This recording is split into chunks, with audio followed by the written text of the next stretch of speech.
नमस्कार श्रोते हो, रेडिओ जयंतच्या आनंदी कट्ट्यावर मी अनुराधा आपण सर्वांचं मनपूर्वक स्वागत करते.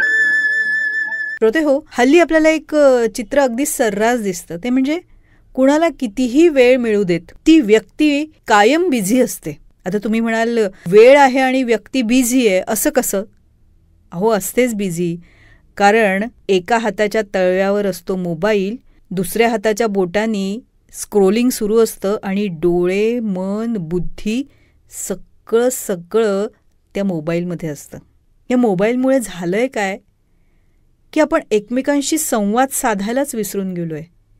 म्हणजे पूर्वी बघा ना, आपण बसमध्ये म्हणा, रेल्वेमध्ये म्हणा प्रवास करायचो, त्यावेळेस सहज शेजारी बसणाऱ्या प्रवाशाशी आपली ओळख व्हायची, गप्पा व्हायच्या आणि प्रवास कसा संपायचा हे कळायचं नाही. कुठल्याही ठिकाणी वेटिंग एरियामध्ये आपण बसलेलो असू तरीसुद्धा पटकन आपण शेजारच्याशी बोलायचो आणि ओळख काढून गप्पा व्हायच्या, की जेणेकरून तो वाट पाहण्याचा वेळ आहे, ती प्रतीक्षा आहे, त्यातला जो एक कंटाळवाणेपणा आहे त्यामुळं दूर व्हायचा.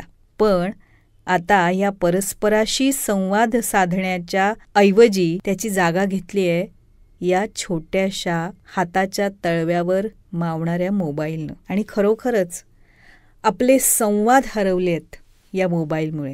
पूर्वी अनोळखी व्यक्तींशीही संवाद व्हायचा, पण आता या मोबाईलमुळे अनोळखी व्यक्तींशी सोडाच, पण घरातल्या व्यक्तींशी सुद्धा संवाद होणं हे दुरापास्त झालंय.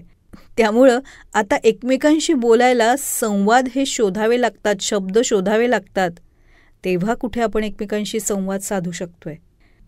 आणि खरोखरच ही परिस्थिती आपल्या आणि पुढच्या पिढीच्या मानसिक स्वास्थ्यासाठी बदलणं हे फार गरजेचं आहे.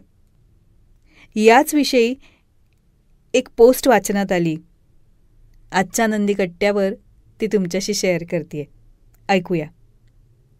संवाद कुठे हरवले?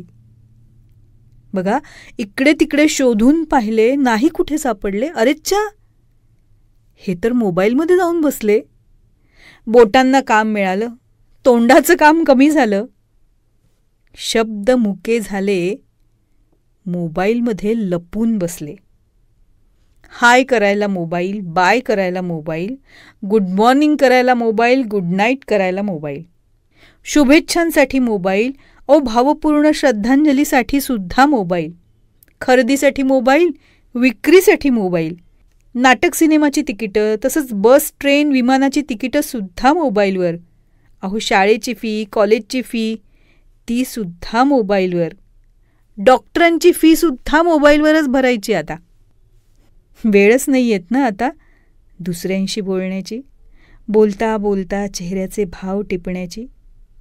वेगवेगळ्या इमोजी धावून येतात ना मदतीला मोबाईलच्या, दुधाची तहान ताकावर भागवायला.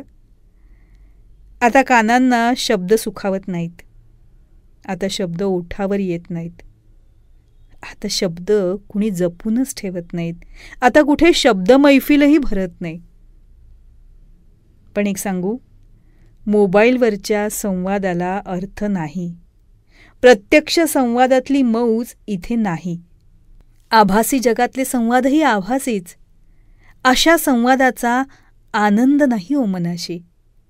म्हणूनच मोबाईलचा वापर आवश्यक तेवढाच करूया. परस्परांना प्रत्यक्ष भेटून संवाद साधूया. माणसामाणसातले बंध संवादानं घट्ट करूया. हा होता आनंदी कट्ट्यावरचा आजचा सुंदर विचार. तुम्हाला तो कसा वाटला याविषयीची तुमची कमेंट बॉक्समध्ये नक्की लिहा. आणि त्याचबरोबर रेडिओ जयंतचे दर्जेदार कार्यक्रम ऐकण्यासाठी रेडिओ जयंत लाईक करा, शेअर करा आणि सबस्क्राईब करा. रेडिओ जयंतचं सबस्क्रिप्शन फ्री आहे. आणि त्याचबरोबर नोटिफिकेशनसाठी बेल आयकॉनवर क्लिक करायला सुद्धा विसरू नका.